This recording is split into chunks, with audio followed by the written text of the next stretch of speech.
What's up, guys? It's Lewis. We're back with the news you knew already. Sorry I missed last week. I was a little under the weather with some severe allergies that rendered me pretty non-functional on the weekend. So sorry about that. But we're back, and we're starting off the week, of course, with making sure you didn't miss out on any of the big news from last week. And we got some pretty heavy hitters this week to cover. So we'll get right into that and then talk about what's coming out games-wise this week as well. Let's get to it.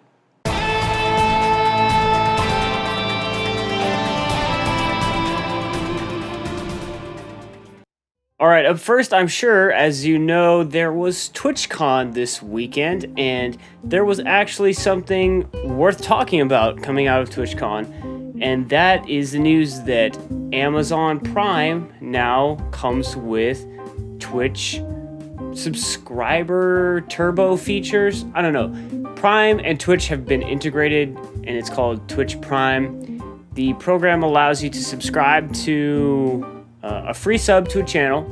So if you're watching someone on the regular and you've wanted to subscribe and you haven't been able to, now's your opportunity to do that for no extra charge if you already have Prime.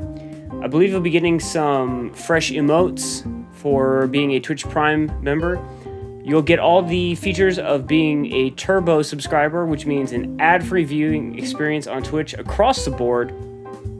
And I believe there's going to be some goodies coming to you every month. I don't know for sure if those are physical or mostly digital. I know that there are some in-game things you can get for signing up right now or trying the 30-day free trial. I believe that still counts. But it's really actually super exciting news, I think. And for those of us who play games and who are purchasing games quite a bit, Twitch Prime seems like a really good way to get people into Prime if they're not. I know I personally had my Prime lapse pretty recently, and this has me thinking about getting back into it. In addition, you get all of the usual Prime features like free 2-day shipping, the discount on pre-order games, or discount during the first 2 weeks of a game's release, and all the music and videos and all that stuff. So Twitch Prime seems like a really good deal. It makes that $100 a year a lot more worthwhile, in my opinion, and lets you help support the Twitch community if that's something that you're really into. So if you're watching a lot of esports, you like watching streams, whatever, I think go check out Twitch Prime. There's a 30-day free trial, as I said, and maybe give it a shot. Our second story is full of bad news, because Capcom fucked up real bad. Street Fighter V had the Urian update, and with that on PC came the wonderful installation of a rootkit, ostensibly, creating a .sys registry file and basically opening a backdoor into your PC, giving Street Fighter V elevated privileges, which is insane. And needless to say, people were furious about that, and rightly so. The reason this got instituted was part of their anti-cheat to try to stop people from cheat engineering fight money. So there were people that would use it to unlock colors, potentially more than that. But there are a lot of people unhappy with the way, especially colors, have been locked behind the fight money wall and the survival mode in that game. And now they're charging for it. Let's not get into it. Street Fighter V's got a lot of problems with the way it's structured. The one thing that Capcom has done right to rectify the situation is they released a patch to remove the .sys file from your registry.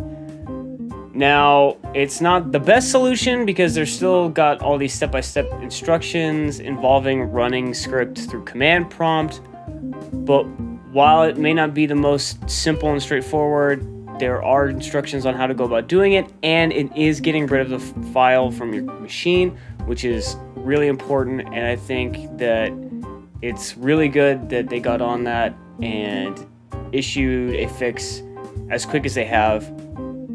And I understand it not being immediate because you want to get that right and don't want to cause further problems in the registry or not remove it properly or whatever, but I think that had they not got this done, that Street Fighter V might have been, I mean, it's already bad. People are not happy, and rightfully so, but this could have been a real nightmare for them if they hadn't got this patch out. So good on them for getting the patch out. Never should have happened in the first place. Capcom, you guys need to get your crap together. It's getting a little out of control with Street Fighter. So it's a real shame. I know around here, ANJL was pretty excited about the prospect of Street Fighter. Don't like that game very much. And it doesn't have a whole lot to do with just the fighting. It has to do with a lot of stuff not being in that game, and just the way everything about that game structure is terrible. So Street Fighter V continues to be a mess, but they at least fixed their huge problem from the Urian update on PC. Alright, Kotaku's Jason... How do I say this name?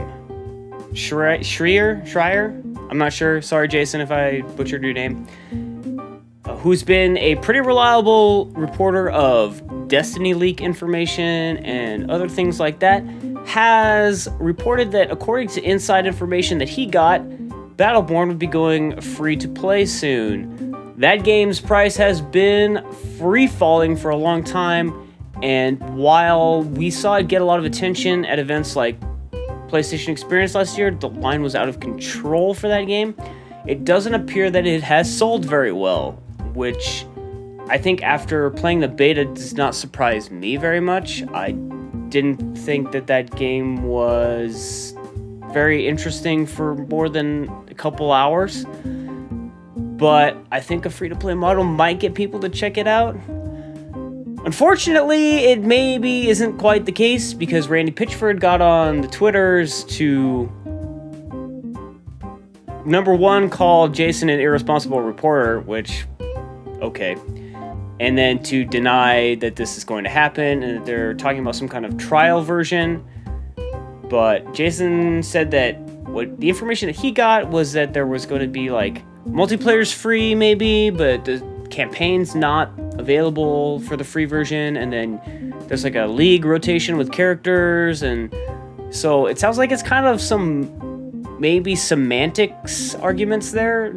I don't know, it depends, because Randy Pitchford also said it's not going to be a timed demo. I don't know, it's all real weird, but that game's not done very well, and if they want it to be played more, they need to do something. So we'll see what happens with that. It sounds like plans for this are still very much in the works as well, so we may not get any news out of Gearbox real soon, but something to keep your eyes on.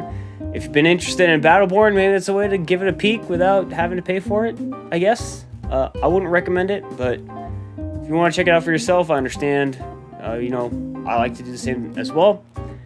And that's supposedly coming. We'll see what happens. That's going to do it for the news this week, so let's bop on over and talk about some cool new releases coming out this week. Alright, we got quite a few cool games coming out this week. First up on the docket that I would like to highlight, as you look over the list of releases here for yourself, is Mafia 3 on the Xbox One and PS4 and PC, coming out on October 7th. A lot of people have been very high on this game in preview coverage, and it seems like it's an interesting sort of change of direction for the series. If you've been a fan of Mafia, I think this one sounds like one to pick up, and it's enticing to people like me who haven't, but, I don't know. I don't know that I'm going to be getting it, but it's interesting, and I'll definitely be paying attention to how it does and how people feel about it this week, so keep your eyes out for that one.